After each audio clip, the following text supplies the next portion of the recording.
Assalamualaikum warahmatullahi wabarakatuh.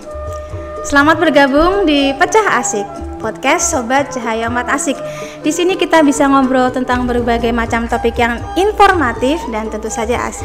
Sobat podcast, tak bosan-bosan kita mengingatkan untuk tetap menjaga 5M.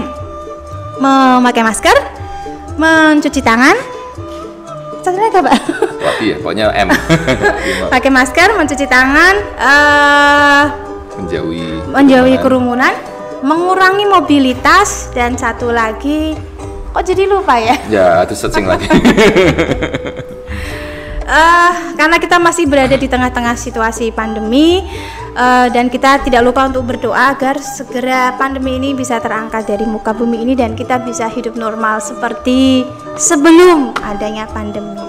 Oke, sobat podcast semuanya, hari ini kita akan ngobrol, sudah kedatangan sobat ngobrol yang istimewa.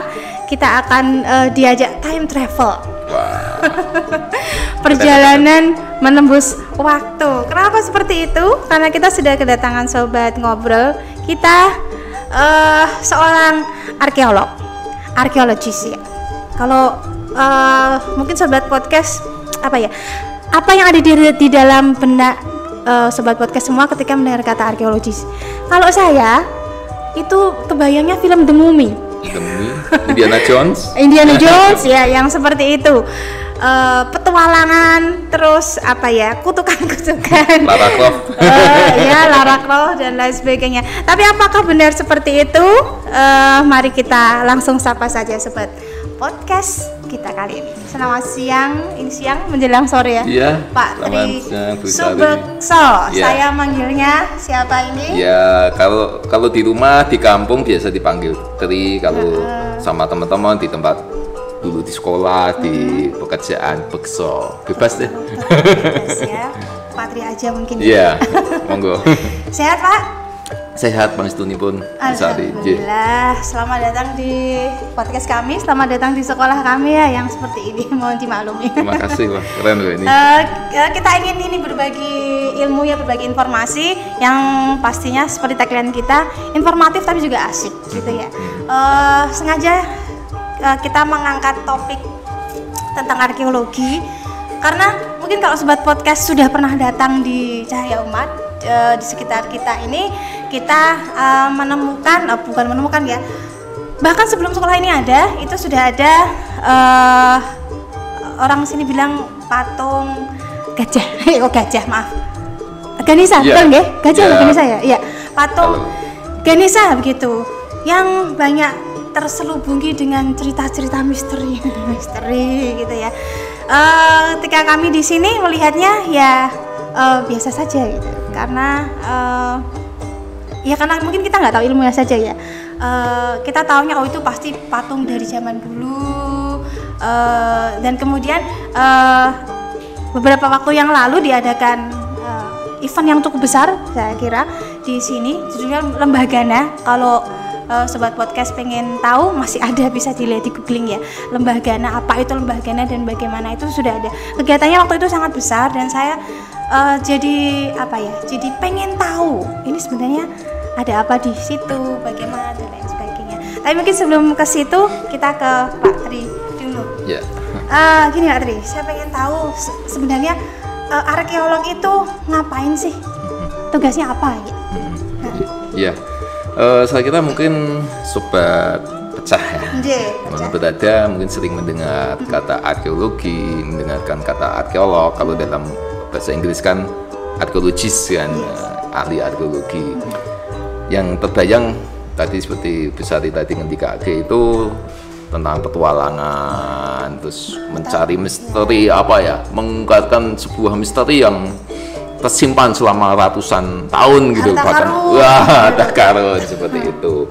Ya ada benarnya juga, ya itulah sisi keasikan dari dunia arkeologi atau ya kita biasa mendengarnya kalau dari dulu itu namanya keputbakalaan, hal-hal yang putbakala, hal-hal tentang masa lalu. Jadi memang arkeologi itu berbicara tentang sejarah masa lalu yang dilihat dari tinggalan atau bukti arkeologis, bukti yang masih bisa kita dapatkan, masih bisa kita lihat, masih bisa kita temui dan masih bisa kita teliti pada masa sekarang. Buktinya fisik nih? Betul, buktinya fisik. Jadi bersifat kebendaan. Oh, bisa dilihat, disentuh gitu? Ya, bisa dilihat, disentuh. Jadi kalau ilmu tentang masa lalu atau masa lampau itu kan ada sejarah, ada arkeologi. Kalau sejarah, kita meneliti atau merekonstruksi tentang peristiwa masa lalu itu berdasarkan dokumen, tulisan, berdasarkan ya mungkin sebuah kantor, sebuah sekolah pada masa lalu itu kan meninggalkan arsip gitu. Nah, itu yang menjadi bukti yang kita teliti. Kalau dalam dunia arkeologi adalah dari artefak, dari struktur bangunan, dari apapun yang bersifat kebendaan yang bisa kita teliti. Dan tentunya sesuatu yang menjadi bukti itu kan ada yang kelihatan banget gitu ya. Ya kadang arkeolog akan merasakan keberuntungan ketika kita mendapatkan bukti itu masih utuh gitu loh. Misalkan ada sebuah temuan prasasti kan bukti arkeologis yang memuat tentang inskripsi atau tulisan itu masih ada utuh, nggak aus, wah itu keren banget gitu. Tapi itu kadang jarang gitu. Yang kita dapatkan adalah hanya sisa-sisa serpian, potongan. Misal ada pun juga seringkali memang tidak serapi atau tidak sehalus awalnya gitu. Nah, ini menjadi satu tantangan tersendiri bagaimana bisa memecahkan teka-teki tentang benda tersebut gitu, meskipun kondisinya sudah jauh berbeda. Berarti apa namanya? Apa tuh? Kebendaan. Berarti bendanya yang bisa dilihat, dipegang, diamati gitu ya. Kalau seperti folk ceritanya dan lain sebagainya tidak masuk dalam ya cerita itu akan menjadi bukti sekunder juga ya, tapi kan juga ada ilmu lain yang pelajari tentang folklore itu kan tradisi lisan kan juga ada ilmu lain gitu. Jadi kan masing-masing disiplin ilmu kan punya ini sendiri ya istilahnya ya data yang dipakai apa itu kan ada sendiri. Batasan disebut benda arkeolog itu berarti dari abad berapa atau dari usia berapa, Pak? Ya, sebetulnya tidak ada satu batasan ini ya istilahnya. Bahkan beberapa waktu yang lalu, mungkin belum lama, itu juga bisa menjadi satu benda arkeologis gitu loh. Oh begitu? Ya, bisa aja. Mungkin apa namanya rumahnya Bu Sari mungkin ya apa namanya itu akan menjadi benda arkeologis karena itu berasal dari masa lalu gitu. Tetapi ya kita juga berbicara tentang benda arkeologis dan bicara tentang benda cagar budaya. Nah, ini ada bedanya nanti. Gitu ya. Ya. Jadi ada batasannya ya. antara arkeologis dan cagar budaya. Ya, cagar budaya dan benda arkeologis memang mirip-mirip sekali ya.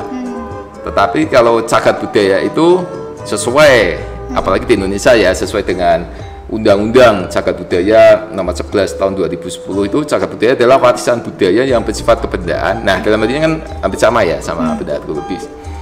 Yang bisa berupa benda cagar budaya, bisa berupa bangunan, bisa berupa struktur, situs atau kawasan, bisa di darat, bisa di air, termasuk yang ada di bawah laut ya. Yang perlu dilestarikan keberadaannya karena punya nilai penting. Nah, nilai pentingnya apa? Ada sejarah, ilmu pengetahuan, pendidikan, agama, kebudayaan melalui proses penetapan. Jadi ada satu aspek hukum di sini ketika berbicara tentang cagar budaya. Ada apa tadi nilai penting. Nilai penting ya. Iya. Kalau rumah saya tadi karena nggak ada nilai pentingnya berarti nggak masuk. Tapi bagi keluarga jenengan pasti punya nilai penting. Nilai pentingnya itu untuk ya, artinya bagi keluarga itu punya nilai penting ya. Tetapi cagar budaya itu kan juga punya peringkat, punya ini ya. Jadi memang dan itu harus melalui proses kajian. Proses kajian. Oh ya, sebelumnya siapa sih beliau ini kok saya ngundang berani-beraninya gitu ya. Dan disclaimer dulu. Pasti kalau berbicara sudah ada latar belakangnya. Beliau seorang arkeologis ya. Tri Subukso SSM Hum. Jadi punya otoritas untuk menyampaikan apa yang akan banyak hal yang ingin saya tanyakan. Sudah nggak kuat pengen saya tanyakan ini Pak. Kemudian beliau berdinas di Dinas Pendidikan, Kebudayaan, Kepemudaan dan Olahraga Kabupaten Semarang. Subnya Pak TACB tadi? Ya, BPCB. Saya jabatan fungsional sebagai pamong budaya dan juga merangkap sebagai ketua tim ahli cagar budaya Kabupaten Semarang. Mungkin banyak sobat pecah yang belum tahu apa itu TACB, apa itu BPCB, bisa jelaskan mungkin? Iya, kalau TACB itu adalah TACB, tim ahli cagar budaya yang dibentuk di tingkat pemerintah daerah seperti kabupaten, kota, provinsi dan nasional yang punya tugas untuk melakukan kajian terhadap objek diduga cagar budaya. Jadi masih diduga karena untuk menjadi cagar budaya harus melalui proses penetapan kan. Ya, artinya ketika itu masih diduga, nah ini perlu dikaji oleh TACB. Kajian ini ya benar-benar secara ilmiah ya, dan melalui proses kajian melihat data, dan mungkin kalau butuhkan wawancara, kalau itu bangunan memang butuhkan ukuran-ukuran dan kondisi arsitektur dan sebagainya. Nah, setelah dirasa bahwa ini sangat layak untuk dimasukkan atau ditetapkan, nah ini baru TACB ini merekomendasikan kepada kepala daerah. Kalau di tingkat Kabupaten Semarang berarti ke Pak Bupati ya. Kalau di provinsi kepada gubernur. Kalau di pusat kepada menteri ya. Nah, ini direkomendasikan untuk nanti bisa ditetapkan. Nah, kalau ditetapkan itu kan nanti ada surat keterangan tentang penetapan cagar budaya dan tentang surat tentang kepemilikan cagar budaya. Jadi, nah ini aspek hukumnya di sini, Mbak. Dan, nah kalau BPCB kan Balai Pelestarian Cagar Budaya itu UPT dari Kemendikbud yang ada di tiap daerah. Kalau di Jawa Tengah ini ada BPCB Jateng ini di daerah Prambanan yang lingkupnya satu provinsi. Oh, kalau BPCB itu lingkupnya provinsi? Ya, provinsi. Kadang ya bisa lebih dari satu provinsi juga. Memang kan sudah apa ya? Ya tentu saja berdasarkan kebutuhan dan sebagainya. Tapi kalau Jawa Tengah berada di BPCB Jawa Tengah. Di Jawa Tengah yang ada di Klaten ya. Klaten, Jogja juga ada sendiri. Karena Jogja istimewa ya. Istimewa.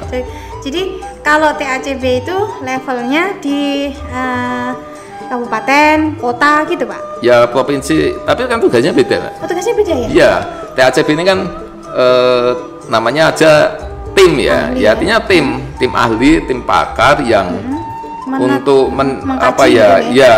legitimasinya ini kan berdasarkan ini harus, jadi kami dulu melalui ini ya proses sertifikasi dan ikut asesmen, lolos, dianggap layak atau mampu untuk menjadi TACB. Nah, kami punya legitimasi untuk melakukan itu. Jadi tidak bisa seseorang langsung menjadi TACB tanpa adanya sertifikat saja. Berarti TACB tugasnya untuk menetapkan benda itu sebagai benda cagar budaya atau tidak gitu. Iya, termasuk peringkatnya. Oh, udah peringkat-peringkatnya juga. Yang BPCB untuk melestarikannya gitu. Ya, jadi kalau sudah dari OPT. Kalau sudah dari TACB terus nanti dikasih ke BPCB untuk melestarikan gitu Pak, atau bagaimana? Sebetulnya kalau BPCB lebih kepada dinas tempat ya, artinya jalur koordinasinya lebih ke dinas kebudayaan. Kalau di Kabupaten Semarang kan di Distrik Budpora kan, artinya koordinasinya lebih ke antar instansi. Kalau TACB kan lebih tim yang tanggung jawabnya kepada kepala daerah memang untuk melakukan kajian. Jadi ada ranah kajian yang merupakan ranahnya TACB, ranah pelestarian dan ya yang berkaitan juga nanti dengan pemanfaatan dan pengembangan. Sampai ke pemanfaatan dan pengembangan gitu. Oh gitu ya. Bagi sobat percaya yang belum tahu apa itu TACB dan BPCB itu tadi sedikit penjelasannya. Saya juga baru tahu ya, karena baru karena selama pandemi itu kan banyak sekali lihat di YouTube gitu ya. Banyak hal-hal baru yang bisa kita pelajari. Mungkin yang lagi ngetren sekarang ini kan situs Kumitir tuh Pak ya. Itu kan banyak menarik. Terus saya coba searching nih kok kelihatannya kalau BPCP Jawa Timur itu produktif sekali. Banyak sekali situs-situs temuan, kemudian situs yang sudah di di ekskavasi. Kalau saya lihat yang Jawa Tengah kok sedikit viewernya juga sedikit atau bagaimana? Pasti setiap pemerintah daerah punya kebijakan masing-masing gitu ya. Iya. Iya. Terus kita sekarang masuk ke cagar budaya. Yang dinamakan cagar budaya itu seperti apa, Pak? Tadi saya sampaikan warisan budaya ini bersifat kebendaan. Nah ini ada 5 jenis ya, berupa benda, berupa bangunan. Bangunan itu bukan benda? Ya, ini dalam konteks terminologi Undang-Undang Cagar Budaya ya. Gitu. Nanti orang mungkin dari sisi arsitek, teman-teman arsitek beda lagi nanti mungkin. Tapi ini kan kita dalam konteks Undang-Undang Cagar Budaya dan di Undang-Undang itu sudah ada definisinya apa sih yang dimaksud dengan apa namanya benda dengan gitu. struktur. Sudah ya. Ada definisinya masing-masing. Betul. Ada situs, ada kawasan, itu tuh lengkap. Jadi kalau ingin melajari bisa download nanti. Nah mungkin sedikit ya kalau benda itu apa nih kalau sesuai dengan definisi atau pengertian yang dicantumkan dalam Undang-Undang Cagar Budaya, benda itu benda alam atau benda buatan manusia yang bergerak maupun tidak bergerak, baik kesatuan maupun kelompok atau bagian-bagiannya atau sisa-sisanya yang memiliki hubungan erat dengan kebudayaan dan sejarah perkembangan manusia. Artinya benda itu terkait erat dengan interaksi manusia pada masa lalu. Kemudian bangunan apa? Kalau bangunan itu susunan binaan yang terbuat dari benda alam atau benda buatan manusia untuk memenuhi kebutuhan ruang. Ya seperti ya misalnya ada kan ini 100 tahun yang lalu gitu ya, bangunan sekolah ini ya ini adalah bangunan gitu loh, punya atap. Kebutuhan ruang tadi ya. Kalau yang tadi dinding, betul. Kemanfaatan. Ya, yang ada digunakan gitu ya. Ya betul. Nanti ada lagi struktur, Mbak. Struktur itu adalah susunan binaan yang terbuat dari benda alam atau benda buatan manusia untuk memenuhi kebutuhan ruang kegiatan yang menyatu dengan alam. Seperti Kumitir itu struktur gitu ya? Ya, itu termasuk struktur, tapi juga bisa juga memang dimasukkan sebagai situs juga. Jadi memang itu hal yang ini ya sangat biasa debatable juga di dalam tim kami sendiri gitu. Ini struktur apa situs ya? Oh, struktur dengan situs itu berbeda Pak ya? Beda kalau dalam konteks ini ya. Kalau situs itu lebih punya ini ya ikatan dengan lokasi. Kawasan. Misalkan ini nanti kalau kita bicara tentang Ganesha Karangjati yang ada di lokasi Lembagana itu masuk situs. Karena arca tersebut itu kan apa ya berada di lokasi di sini di Karangjati, itu adalah hasil kegiatan manusia pada masa lalu, mungkin 10 tahun yang lalu. Oke, kita simpan. Iya, nanti tambah 5 jam Mbak. Tadi benda. Dan satu lagi kawasan. Benda, kemudian bangunan, struktur, and then duanya tadi? Situs and kawasan. Situs dan kawasan. Ya, kalau kawasan lebih ke satuan ruang geografis yang memiliki 2 situs cagar budaya atau lebih. Contohnya? Contohnya kawasan cagar budaya di Gedung Songo. Itu kan punya. Itu kawasan. Lanskap. Batasannya berarti kalau kawasan itu termasuk orang-orang yang ada di dalamnya atau bagaimana? Kalau kawasan. Ya kalau orang di dalamnya itu pendukung ya. Tapi kan ini kita bicara tentang benda, Pak. Iya, Pak. Lebih luas gitu ya cakupannya. Iya, artinya lebih itu adalah dulu enggak hanya sekarang, tetapi dulu merupakan satu ruang geografis yang punya makna. Manusia Jawa kuno pada masa lalu memaknai Gedung Songo itu kan enggak hanya candi 1, candi 2 saja. Satu kawasan Gedung Songo itu dimaknai sebagai sebuah satu ikatan kosmologi. Waduh, mulai bicara. Dan itu sebenarnya lebih luas lagi itu. Lebih luas lagi. Berarti kawasan itu lebih luas dari situs atau ada situs yang kawasan lebih luas. Gitu. Misalkan gini, ini kita di Kabupaten Semarang ya. Ini harapan kami sih dari TAJB. Saat ini kami terus ngebut ya. Kami berkejaran dengan waktu itu. Apa namanya, untuk melakukan proses kajian dan untuk nanti harapan kami segera bisa direkomendasikan kepada Bapak Bupati untuk ditetapkan sebagai cagar budaya. Di Kabupaten Semarang ini ada kawasan-kawasan tanda kutip maksudnya karena kan itu belum ditetapkan secara istilah belum punya aspek hukum ya tapi ya wagu juga ya kalau diduga kawasan. Misalkan ini di Ambarawa gitu. Ambarawa itu kan luar biasa Mbak, itu sebuah ya sekarang aja bentuknya kecamatan, tetapi kan dulu sebagai sebuah kawedanan pada masa kolonial Hindia Belanda. Dulu ada Jambu, ada Sumowono, Bandungan, daerah Banyubiru itu kan satu daerah kawedanan Ambarawa, dan saat itu sudah lengkap dengan infrastrukturnya gitu loh. Punya stasiun kereta api yang salah satu paling awal di Indonesia dan bahkan di Asia kan, setelah India gitu pada masa itu. Punya benteng Willem I Ambarawa, dibangun pada tahun 1830-an setelah pasca perang Diponegoro.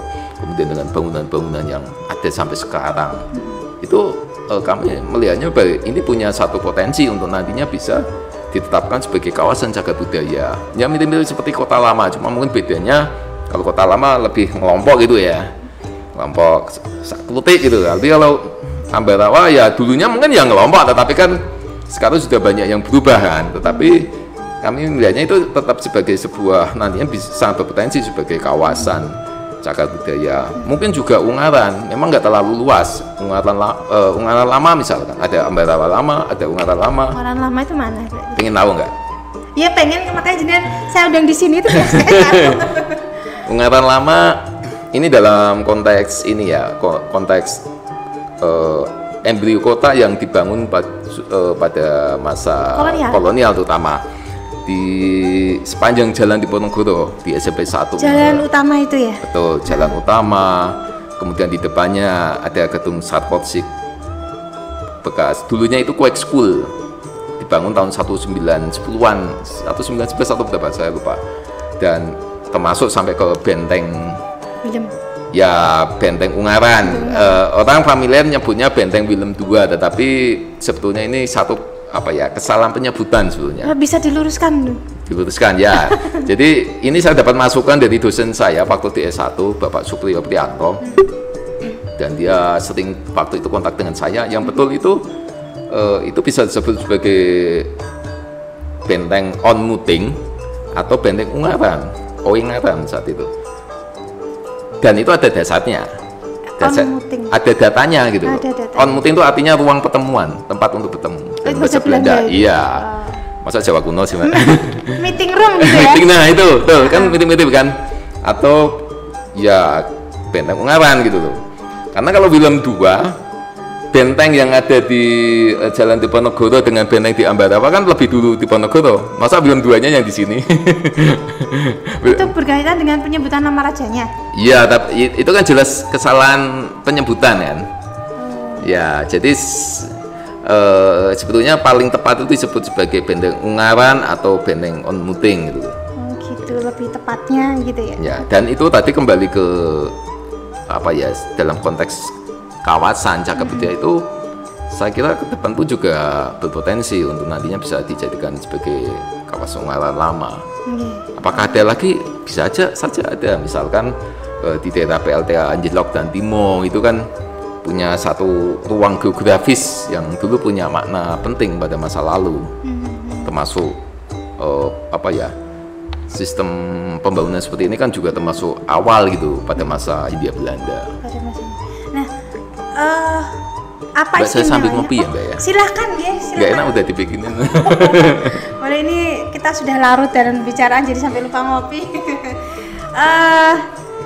Apa istimewanya ketika daerah itu dapat gelar ini cagar budaya, kemudian ini kawasan, kemudian ini situs. Nah, itu ada privilege tertentu untuk daerah tersebut. Ya, akhirnya kan ini juga kembali ke tujuan. Kenapa sih harus ditetapkan sebagai cagar budaya? Kenapa harus diberikan perlindungan secara hukum? terhadap benda, bangunan atau kawasan tersebut. Nah, saya kira kalau saya sih malah melihatnya ini sebagai satu investasi masa depan ya, Mbak ya. Yang namanya cagar budaya itu kan, namanya benda itu kan punya akan mengalami penyusutan gitu loh. Yang namanya laptop gitu misalkan, hari ini 2 tahun yang lalu punya saya ini masih enak banget, cepet lancar. Sekarang udah mulai lemot, suatu saat itu pasti akan pet gitu loh. Dan semua benda seperti itu, bangunan dan apapun. Padahal benda, bangunan, situs tersebut itu punya nilai yang sangat penting sekali, kembali ke undang-undang tadi, sebagai bagian dari ilmu pengetahuan, bagian dari sejarah. Dan tentu saja nanti kita juga akan berbicara tentang pendidikan sekolah kan. Artinya ini sangat penting sekali gitu. Nah, kalau ini tidak diberikan perlindungan secara hukum, karena juga ada kecenderungan orang untuk menghilangkan itu, ada. Artinya wis nggak berguna sih kan gitu. Hilang. Bagaimana sejarah tempat, kawasan tersebut akan diketahui untuk masa depan kalau tidak diberikan perlindungan sekarang. Nah, bisa kita ke core pertanyaannya nih. Apa pentingnya kita belajar sejarah? Kenapa itu harus di-preserve gitu, Pak? Ya, kembali lagi. Kita belajar sejarah. Itu kan kita tentang masa lalu kita kan. Ya, memang ada masa lalu yang boleh diingat. Itu masa lalu pribadi lu. Arkeolog itu orang-orang yang nggak bisa move on karena selalu pijakannya tuh masa lalu. Iya, satu hari yang lalu yang telah berlalu aja juga masa lalu gitu loh. Itu sudah jadi kajiannya arkeolog. Iya, nantinya. Ya, apa yang kita jalani sekarang itu kan ada hubungannya dengan masa lalu kita, ketika dulu kita dilahirkan, ketika kita sekolah dan sebagainya, akhirnya membentuk karakter kita seperti ini. Apalagi kalau bicara dalam konteks bangsa, ya itu sangat penting sekali. Kadang kan orang begini, apa sih wong cuma batu, misalkan seperti itu, ekstrimnya begitu. Apa sih wong cuma bangunan seperti itu? Kan bisa saja kita demolis, kita hancurkan, kita bikin bangunan yang lebih lagi kan bisa. Apa sih kok cuma sekedar reruntuhan kok dipertahankan, bahkan sampai galinya juga pelan-pelan. Harus slow gitu ya. Kenapa itu harus sampai di preserve seperti itu? Apa pentingnya? Kalau ada yang bertanya seperti itu. Ya, mungkin saya akan menjawabnya bahwa melalui benda tersebut, melalui tinggalan masa lalu, dari situ kita bisa tahu karakter. Kita bisa tahu apa yang merupakan jejak pada masa lalu itu yang membentuk kondisi kita pada masa kini, dan akhirnya tentu saja nggak hanya sebagai bagian dari nostalgia ya, tetapi apa yang kita miliki pada masa lalu itu adalah akan menjadi cerminan kita, refleksi kita untuk masa depan gitu. Nah, ini nanti berbicara lagi juga tentang kebudayaan. Kalau semua, bukan semua ya, artinya kita nggak mempedulikan tentang peninggalan masa lalu kita, cerita tentang kebudayaan, buku pelajaran yang bicara tentang sejarah, dari sejarah pada masa lalu, dari masa prasejarah, masa klasik atau Hindu-Buddha, masa Islam, masa kolonial, masa kemerdekaan, akan kosong, Mbak. Artinya ini akan menjadi satu generasi yang hilang, yang masa lalu kan. Dari masa lalu kita bisa belajar kita dulu bagaimana. Mungkin bisa jadi permasalahan yang kita hadapi sekarang itu sudah pernah dihadapi oleh ancestor kita gitu, dan mereka sebenarnya sudah punya sudah punya solusi untuk itu. Karena mungkin kalau kita tidak belajar, justru kita mungkin sudah pernah kok kita mengulangi kesalahan yang sama, mungkin bisa jadi seperti itu nih. Saya mancing aja. Biar ada bahan. Memang aslinya pengen tanya ini kenapa sih kok harus menyelamatkan seperti itu? Karena mungkin bagi banyak pihak yang skeptis gitu ya, kok seperti itu saja harus di mati-matian dipertahankan, kan kenapa move on gitu loh, kan kita sudah maju istilahnya seperti itu. Tapi ya memang kita tidak bisa terpisah dari masa lalu gitu. Ya, saya kadang kalau orang yang bicara move on dari cerita-cerita sejarah, diri dia sebagai pribadi, dia juga agak akan move on dari kejadian seminggu yang lalu, kejadian ketika dia putus dengan pacaran pada masa lalu, ketika dia berantem sama orang tuanya, dia nggak akan move on juga gitu. Artinya memang nggak bisa lepas gitu loh. Kan tinggal bagaimana itu menjadi refleksi diri kita supaya kita bisa mengambil keputusan yang benar, yang tepat. Apalagi tadi seperti yang disampaikan, kita berbicara sebagai bangsa ya, kita punya masa lalu yang luar biasa besar gitu ya, luar biasa kokoh, luar biasa ya, semuanya luar biasa. Tapi kenapa kita sekarang seperti ini? Mungkin kita tidak cukup menghargai masa lalu atau tidak cukup tahu, nggak cukup paham. Jadi ya seperti ini gitu. Kok jadi ngeluh gini ya? Diseruput lagi kopinya bisa diseruput lagi.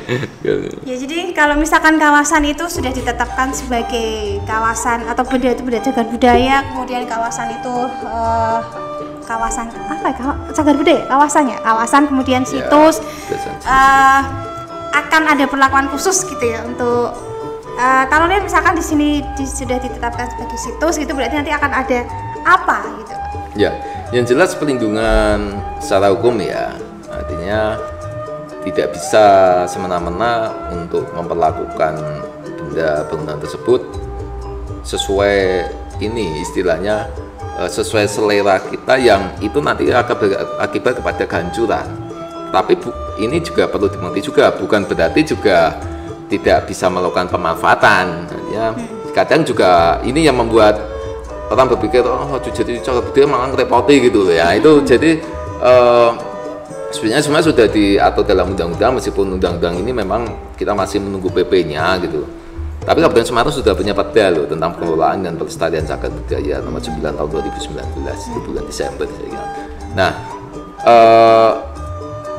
dengan adanya pelindungan ini secara hukum, ini makanya ini peran dari pemerintah daerah sangat penting sekali, khususnya di Dinas Kebudayaan ya. Dan juga OPT yang ada di tingkat provinsi seperti BPJB, bagaimana pelestarian itu bisa berlangsung dan sesuai dengan apa yang diregulasikan dalam undang-undang itu. Misalkan bangunan itu memang berhak untuk memperoleh apa yang namanya insentif, biasanya berupa pengurangan pajak bangunan PBB itu loh. Dan apa ya, memang perlu banyak ini ya, proses ke sana itu kan memang nggak bisa sebentar, artinya perlu kajian juga, terutama bagian keuangan. Artinya mau turun berapa persen ini kan ya harus dihitung gitu, karena hubungannya dengan PAD juga. Dan ketika ini diberikan pengurangan kepada pemilik bangunan, pengurangan pajak, kan juga harus ada konsekuensinya, yaitu dia harus melestarikan. Artinya uang diskon tanda kutip dari PBB itu digunakan juga untuk merawat bangunan tersebut. Karena yang dapat kompensasi, dia juga insentif mungkin. Kalau dalam pajak itu insentif. Kalau kompensasi beda lagi. Misal orang menemukan gitu ya. Nah, ini saya juga mau tanya tuh. Kalau orang menemukan segala macam. Kalau di Kabupaten Semarang itu sudah ada apa saja, Pak? Kawasannya apa? Cagar budayanya apa? Situsnya mana? Gitu. Kalau di Kabupaten Semarang saat ini yang sudah masuk atau berstatus sebagai cagar budaya memang baru 5, Mbak. Ini karena bagian dari penetapan pada waktu sebelum undang-undang ini berlaku ya, dan dari pusat saat itu, yaitu Gedung Songo, Candi Ngempon. Candi Ngempon itu masuk dekat sini. Iya, saya udah kesana sama anak-anak kesana tuh. Situs cagar budaya. Situs cagar budaya. Kemudian ada di Candi Klero di Kecamatan Tengaran. Saya belum pernah ke Tengaran. Itu candinya kayak apa? Model-model candi Gedung Songo juga? Ya, candi, tapi agak-agak beda ya. Bentuknya agak beda, sudah dibuka. Kemudian Museum Kereta Api Ambarawa, itu status cagar budaya peringkat nasional. Kemudian di Masjid Jatirejo di Suruh. Masjid? Iya, itu juga karena tua berarti itu, Pak?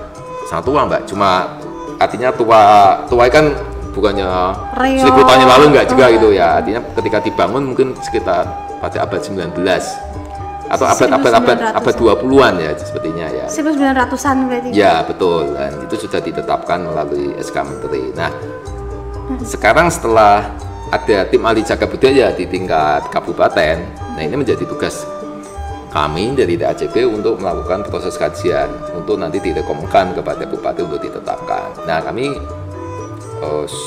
sebenarnya sudah cukup banyak yang kami kaji dan minggu-minggu ini kami sedang memproses untuk proses penetapan. Nanti untuk tetapkan ditandatangani Pak Bupati. Tahap pertama ini ada 22 calon objek. Objek. Nanti bulan depannya lagi kami juga sudah siap. Ya mungkin menyusul 20-an sekitar itu.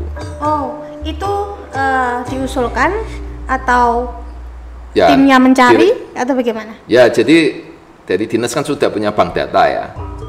Sudah lama baik dari hasilnya BPCB, kemudian dari hasil tugas lapangan dari kawan-kawan pamong budaya, itu kan kami mulai banyak data. Nah, data itu kemudian oleh tim dari dinas juga kemudian diserahkan kepada DACP untuk kami proses dalam hal kajiannya.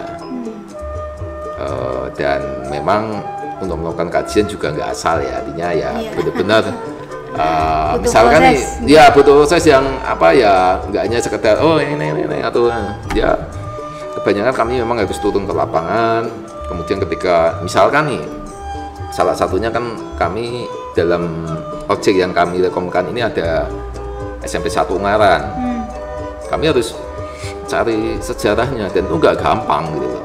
Kajiannya berbagai macam lapis gitu. Iya, dari sisi arsitektural, itulah kenapa tim kami juga ada yang teman dari arsitektur lestari kan. Kemudian dari sisi sejarahnya, dibangun tahun berapa, oleh siapa. Kemudian ketika untuk situs yang lebih luas seperti Benteng Belum Satu, Ambarawa. Belum Satu. Ungaran juga sudah kami kaji, nanti masuk rencana di tahap kedua. Benteng Ambarawa itu luar biasa besar itu salah satu itu benteng terbesar di Pulau Jawa. Benteng Ambarawa, benteng Pendem itu loh. Oh, saya nggak pernah main-main ke sana. Ya, main-main di Semarang ya. Yang tinggal reruntuhannya bukan ya? Oh, enggak, masih ya bagus. Memang ada kerusakan tetapi itu besar sekali. Terbesar di Pulau Jawa. Terbesar di Pulau Jawa. Ya, salah satu terbesar di Indonesia juga, tapi paling besar di Jawa. Yakin, Pak? Oh, yakin saya. Iya. Gitu ya. Oh, ada sekitar 20-an, banyak juga ya. Padahal setiap objek itu kajiannya berlapis gitu ya. Iya, dan ya benar-benar kami kaji terus. Itulah kenapa kami kadang target segera kami rekomendasi sekarang, tapi ternyata sebentar ada yang perlu diperbaiki datanya. Karena itu nanti kan ya harus dipertanggungjawabkan juga kan. Berarti di tim Anda jenengan ada disiplin apa saja? Arsitek. Ya, arsitek, arkeolog, sejarah. Yang nggak bisa satu lapis ya, kajiannya harus. Iya. Dan itu mana-mana dulu ada prioritasnya atau secara bersamaan? Pasti ada prioritas. 20 ya. Prioritasnya sebenarnya banyak ya di Kabupaten Semarang ya. Mungkin 1000-an lebih ya. Jadi yang paling kecil tugelan-tugelan gitu. Sampai bangunan gitu. Dan kami dalam melakukan ini terutama prioritas data ya. Ketika kami nggak punya data sangat sulit. Kami harus data mana yang paling lengkap. Kemudian yang terkait juga dengan khususnya kepemilikan, kami juga harus tahu dong ini milik siapa. Non sewu ketika itu masih sengketa, ini akan repot gitu. Tinggal masih sengketa, waduh, iya ya. Sengketa 7 turunan lagi. Nah itu yang jangan sampai artinya ketika itu sudah berstatus cagar budaya, ini justru akan menjadikan masalah yang besar gitu kan. Jadi kita mengantisipasinya di sana, itulah kenapa kami dalam melakukan kajian ini memang ya harus hati-hati. Gitu. Tetapi juga harus artinya bukan ketika hati-hati harus sedang merekomendasikan gitu, tapi harus berani juga. Tergesa-gesa. Ya, tapi terukur gitu. Jadi ingat apa ya, terukur ya, tegas dan terukur itu. Ya itu. Jadi ingat polisi tindakan tegas dan terukur. Ini ngomong sudah 30 menit belum Pak ya? Sudah ya. Kita stop dulu, kita akan lanjut di sesi yang berikutnya. Oke. Sobat podcast semakin menarik ya, semakin penasaran ya. Kita belum masuk ke yang kita punya ini lembaganya. Tunggu episode selanjutnya. Kita akan ketemu di podcast minggu depan. Tetap peduli, tetap rendah hati karena bumi ini bukan milik kita sendiri. Saya Iri, assalamualaikum warahmatullahi wabarakatuh.